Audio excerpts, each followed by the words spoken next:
about Freethinker Chatterjee, Comrade Biman Basu, Comrade Sitaram Yechury, the other leaders of the NBA on the stage,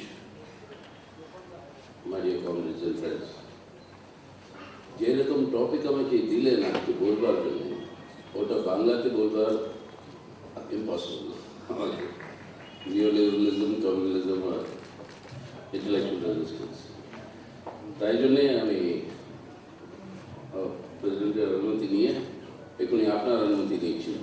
আমি ইংরেজিতে বলবো, হিন্দিতে বলতে পারি, কিন্তু হিন্দিতে ডাবল টাইম লাগবে, এটাই অনুবাদ আমার ট্রেনিং করতে করতে।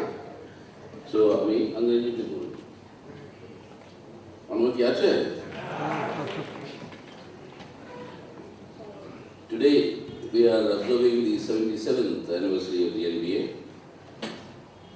It should have been the 75th normally, because 25th, 50 and 75 we do it, but because of the elections and things like that, I think it's been postponed.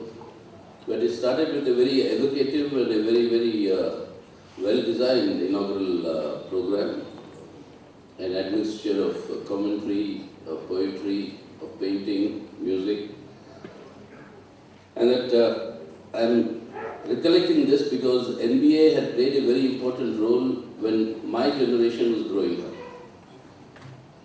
Most of the literature that we could read in India, which was made available to us, and what NBA those days used to do, which I'm doing even now, but I'm only urging them to do more, is to bring out collections on certain specific issues.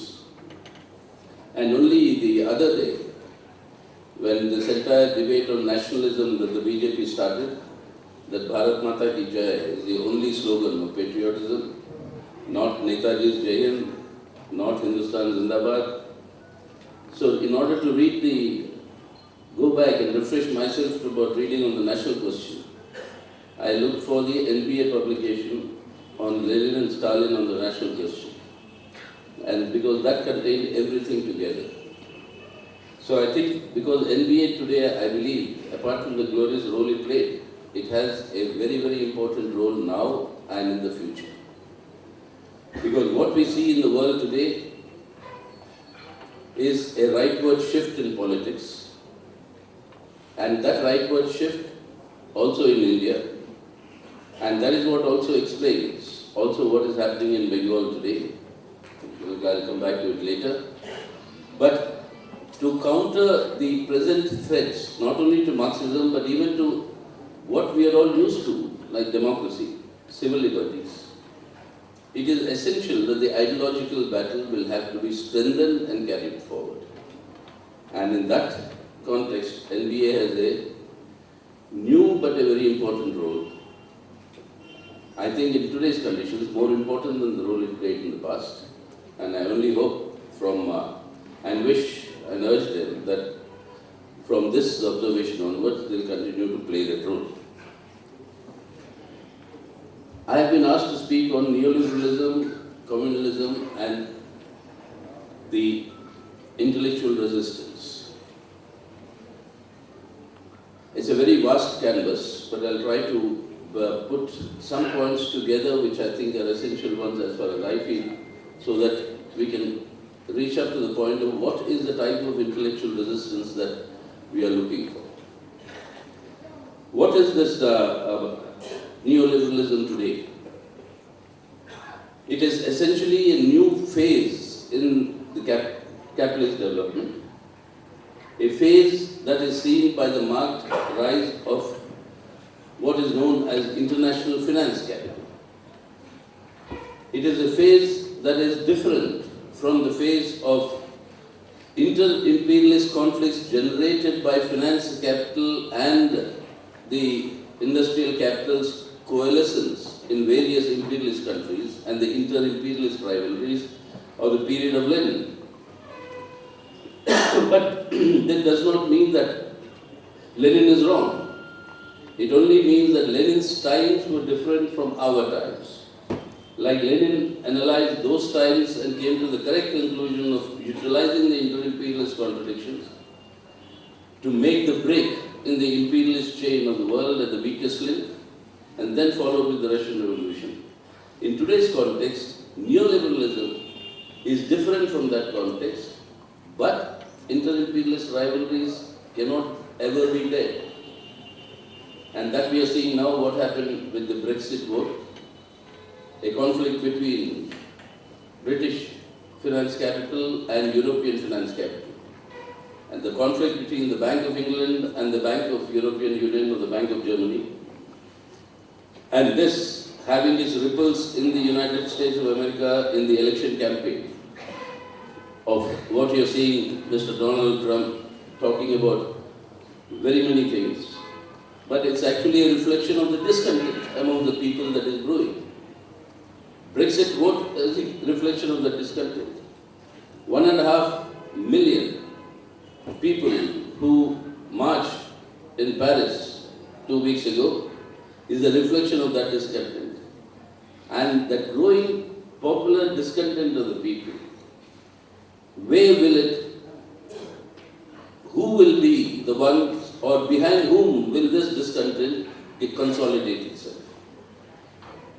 Be it behind the right-wing forces or behind the left-wing forces? That is the political conflict that is there in the world today. The left-wing, consolidation developed in Latin America.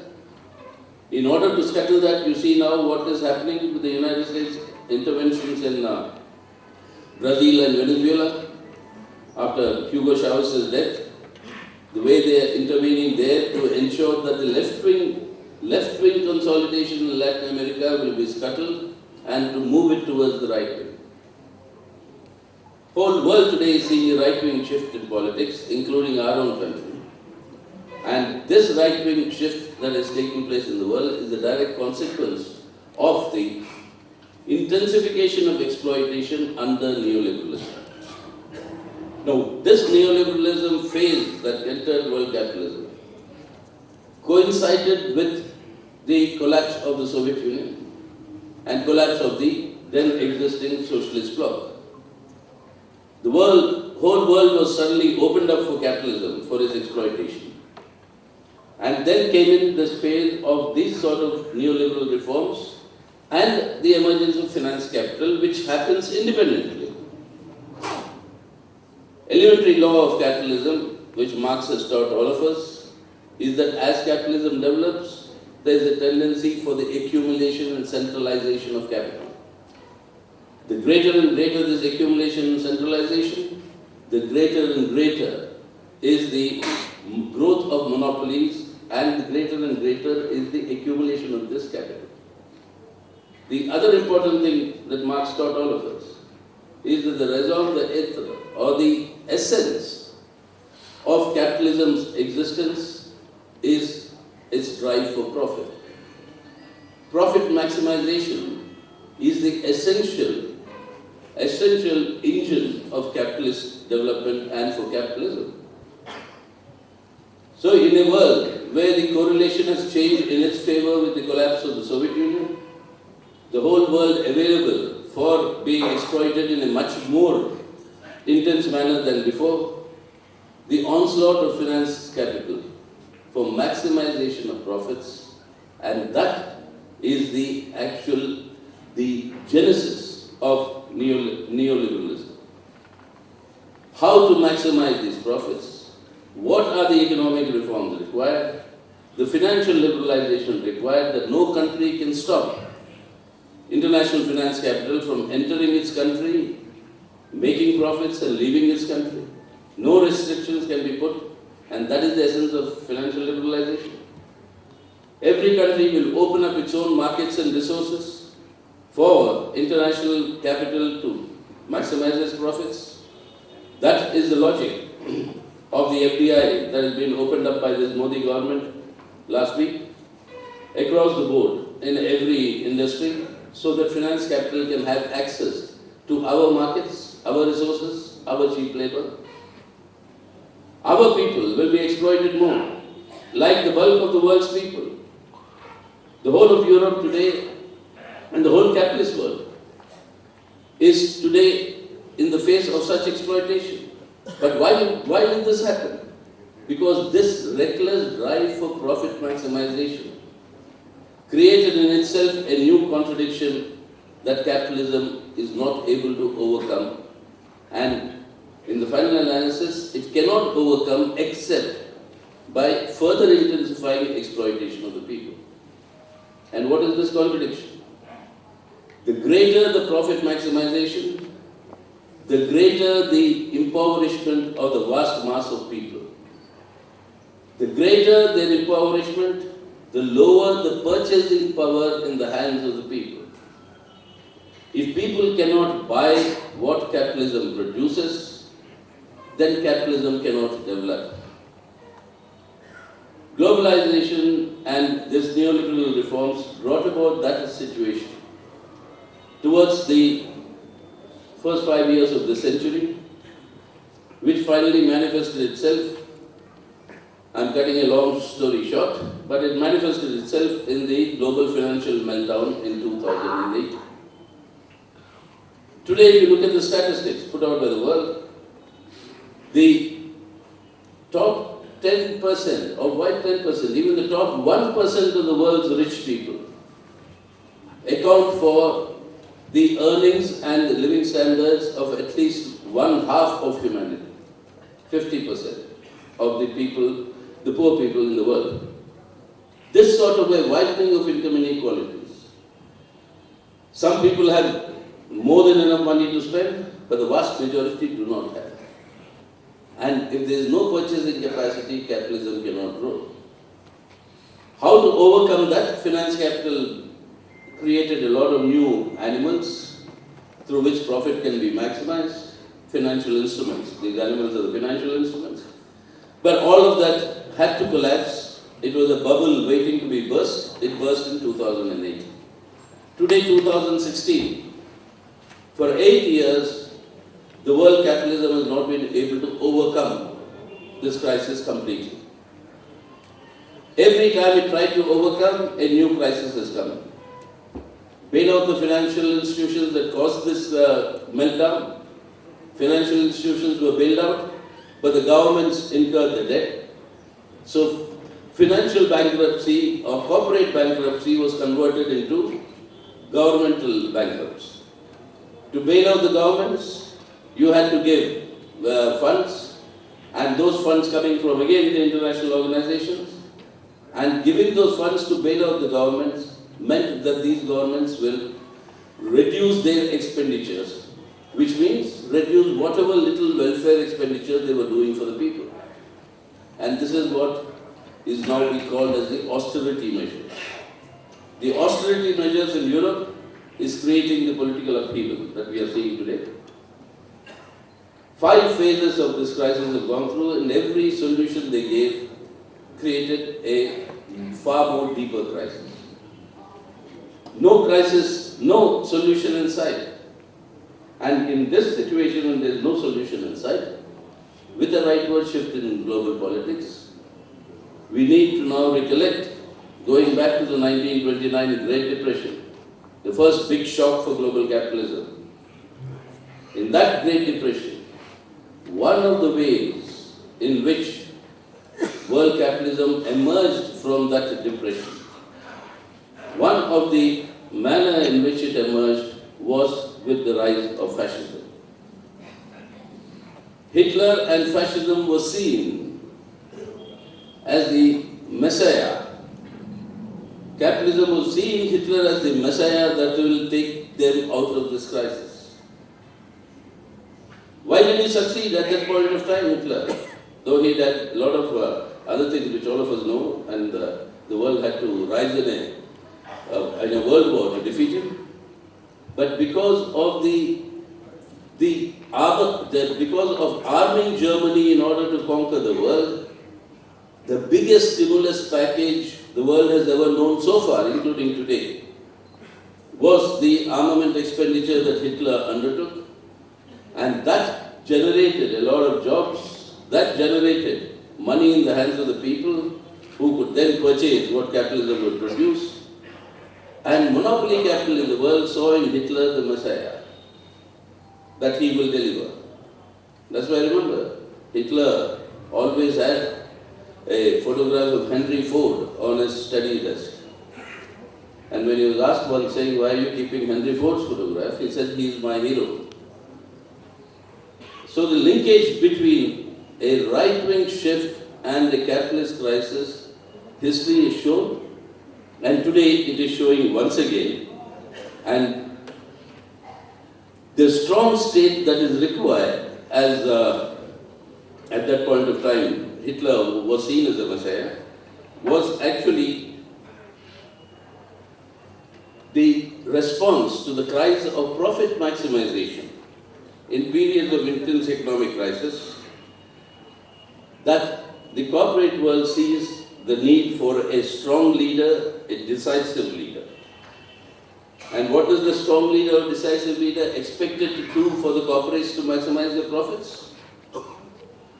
Here I think I'll just quote Professor Eric Hobsbawm, one of the most profound thinkers, not only historians of the 20th century, and till his death a couple of years ago, he was actually working on his next book, which I wish somebody would complete. But anyway, Hobsbawm, with all the work that he had done on capitalism, he has this to say what the corporates expect from a strong leader. And then what he says is, I quote, that big business can come to terms with any regime that does not actually expropriate it, and any regime that comes to terms with it. Fascism has some major advantages for business over other regimes, unquote. And what are the advantages? He lists out. Elimination of labor unions. Just connected with in the coming session of Parliament, the Prime Minister has announced he is bringing legislations for labor reforms in India. The weakening or the defeat of the left. You see the manner in which the targeting our bastion and stronghold in Bengal, and the manner through which, what sort of violence, that this targeting of the left and weakening of it is to be done. Weakening of the left, weakening of people's resistance, weakening of public resistance, abolition of trade unions or weakening them, all these are measures that capitalism requires under a period of crisis. Indian capitalism, notwithstanding the last 2 years of propaganda that we are seeing, notwithstanding the 7.9 to 7.6 growth rate, India fastest growth rate that we are having, we have crossed China, we have overbeaten China, all this propaganda that you see, China has very quietly yesterday informed the world that India's GDP is 1/5 of its GDP. It's only 20% of Chinese GDP. If China is growing at 6% and India is growing at 7.6%, the difference is 1:5 in terms of generational wealth. Anyway, that apart. But notwithstanding all that, what is the state of our economy today? We have today our industrial growth rate, last year, index of industrial production, was 0.1%. 0.1. Last year, the growth of manufacturing, minus 1.1%. Last year, in agricultural growth, even if you accept the government figures which ask you, are skeptical, but even if you do, it's 2.3%. Your farmers' suicides continue. Your prices are rising, thereby depriving the purchasing power in the hands of the people for anything else other than for survival. Your employment, the 8 core industries that employ the maximum number of people in India have registered a growth in employment last year of 1.35 lakhs. Prime Minister Modi had promised in 2014 that his government will generate 2 crores of jobs every year. 1.3 crore of our new youth join the employment market in India every year, as against 1.3 new youth, forget the backlog of unemployment. The new youth who are joining 1.3 crores, the job creation is 1.3 lakhs, 1%. No growth of employment. Agrarian distress is deepening. Farmer suicides are continuing. Your industry is not growing, stagnating. Agriculture, I've just said, services sector. International agencies have now shown that in the services sector, for the first time in the last 10 years, Reuters has put up last week a big study which says for the first time in services sectors there is sluggishness in India. So industry, agriculture, services, these are the three components of your GDP. If this is their reality, where does this figure come from, 7.6%? That is the statistical jugglery. I've said this in Parliament. I think because the chair found it unparliamentary, but now he can't find it unparliamentary here. There's an old English saying which says, lies, damned lies and statistics. The statistical manipulation is what he's done, but the actual reality, ground reality, we know. Now in this situation, Indian corporates, global corporates, wanted a messiah in India, like they wanted the messiah in Hitler in Germany. A messiah in India who will deliver their job, who will collaborate with foreign capital more and more to allow them access for profit maximization. And that is exactly what Prime Minister Modi did in his fourth visit in the last 2 years to the United States last month, where he signed all these agreements, where you have now opened up everything, including defense production for FDI, and the civilian nuclear deal. We have signed a deal which allows the Westinghouse Corporation to open its nuclear plant, stop production more than 3 decades ago. They are cleaning the cobwebs in that nuclear plant to start production because India is going to buy those reactors. So we have opened up